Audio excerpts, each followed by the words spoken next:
வணக்கம், ரெனி கிச்சனுக்கு உங்களை வரவேற்கிறேன். இன்றைக்கி ஒரு முட்டை பொரியல் பண்ண போகிறேன். கொஞ்சம் தேங்காய் எண்ணெய் விட்டுப்போம்.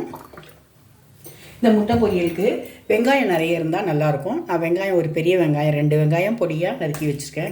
அந்த மிஷினில் போட்டு இது பண்ணி வச்சுருக்கேன்.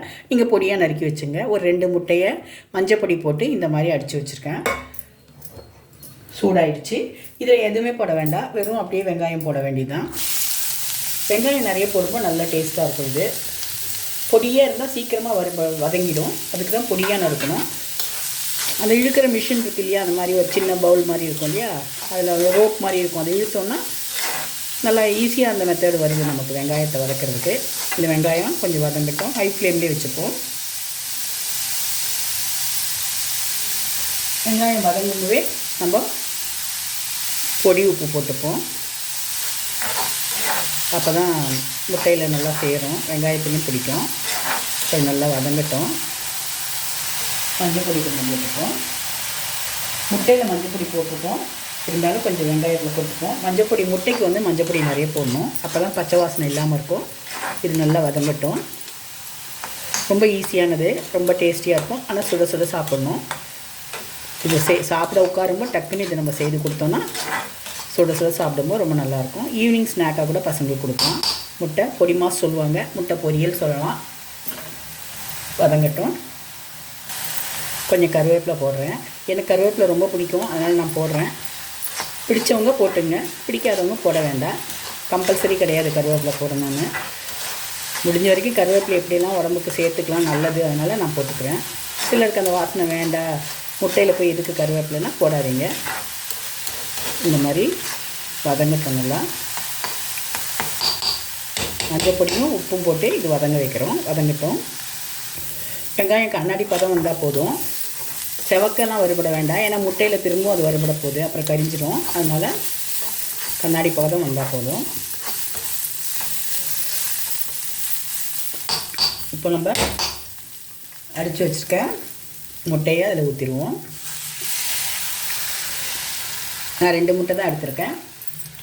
உங்களுக்கு நிறைய வேணுன்னா 4-5 முட்டை எடுத்துங்க. வெங்காயத்தை கொஞ்சம் அதிகம் பண்ணிக்கோங்க. வெங்காயம் எவ்வளோ அதிகமாக போடுறீங்களோ அவ்வளோ நல்லாயிருக்கும். அப்படியே கிளறி விட்டுகிட்டே இருக்கணும். அதை உடச்சி ஊற்றுனதை இப்படி கிளறிட்டே இருக்கணும். அப்போ தான் நல்லா தூள் தூளாக வரும். கொஞ்சம் கிளறி விட்டுருவோம். கொஞ்சம் சூடேறட்டும். இப்போ தான் இந்த டைமில் கொஞ்சம் கரம் மசாலா தூள் போட்டுப்போம். வேறு எதுவுமே இதில் காரம் போடல, கரம் மசாலா தூள் தான்.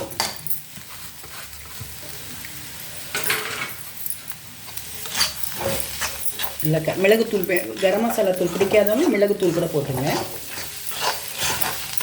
அடி பிடிக்காமல் பார்த்துக்குங்க. மசாலா எல்லா இடத்துலையும் பிடிக்கட்டும். கொஞ்சம் ஸ்டவ்வை சிம்மில் வச்சுங்க.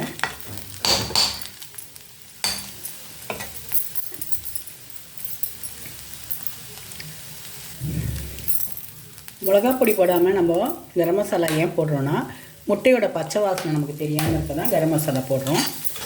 அடி பிடிக்காமல் இப்படி கிளறிட்டே இருந்தீங்க, நல்லா வறுபட்டுரும். அது உதிராக ஆகிடுச்சு பாருங்கள். எப்படி நல்லா உதிராக இருக்கு பாருங்கள். இதுதான் அதோட பதம். ஆனால் அடி பிடிக்காமல் பார்த்துக்கணும். சிம்லேயே வச்சுட்டு கிளறிட்டிங்கன்னா அது வெங்காயம், மசாலா, முட்டை எல்லாமே அதில் ஒன்றா சேர்ந்தோன்னே நல்ல டேஸ்ட்டாக இருக்கும். சாப்பிட்றதுக்கு ரொம்ப டேஸ்டியாக இருக்கும். பசங்க ஈவினிங் ஸ்நாக்காக கூட முட்டை சாப்பிடாத பசங்களுக்கு இப்படி கொடுத்தீங்கன்னா சாப்பிடுவாங்க. வேணும்னா கொஞ்சம் மிளகுத்தூள் போட்டு கூட கொடுங்க. அவ்வளோதான். ஈஸியான முட்டை பொடி மாஸ் ரெடி ஆகிடுச்சு. இது சாம்பார் சாதத்துக்கு, ரசம் சாதத்துக்குலாம் ரொம்ப நல்லாயிருக்கும். முட்டை பிடிக்காதவங்க கூட இப்படி செய்து கொடுத்தீங்கன்னா சாப்பிடுவாங்க. சில பேருக்கு முட்டை வேக வச்சு நம்ம கிரேவியெல்லாம் பண்ணி கொடுத்தா அதில் மஞ்சக்கரு பார்த்தா சாப்பிட பிடிக்காது. இப்படி கொடுத்தீங்கன்னா அவங்களுக்கு ஒன்றும் தெரியாது. அந்த நல்லா கரம் மசாலா வாசனையோடு சாப்பிடும்போது ரொம்ப டேஸ்ட்டாக இருக்கும். நல்லா சாப்பிட்ருவாங்க. ஆனால் சுட சுட கொடுங்க, அப்போ தான் ரொம்ப நல்லாயிருக்கும். இதே மாதிரி ஈஸி ரெசிபீஸு உங்களுக்கு வேணும்னா நம்ம ரெமி கிச்சனை ஃபாலோ பண்ணுங்கள். ரெமி கிச்சனை சப்ஸ்கிரைப் பண்ணுங்கள், லைக் பண்ணுங்கள், ஷேர் பண்ணுங்கள். ரெமி கிச்சனை ஃபாலோ பண்ணுங்கள். தேங்க்யூ.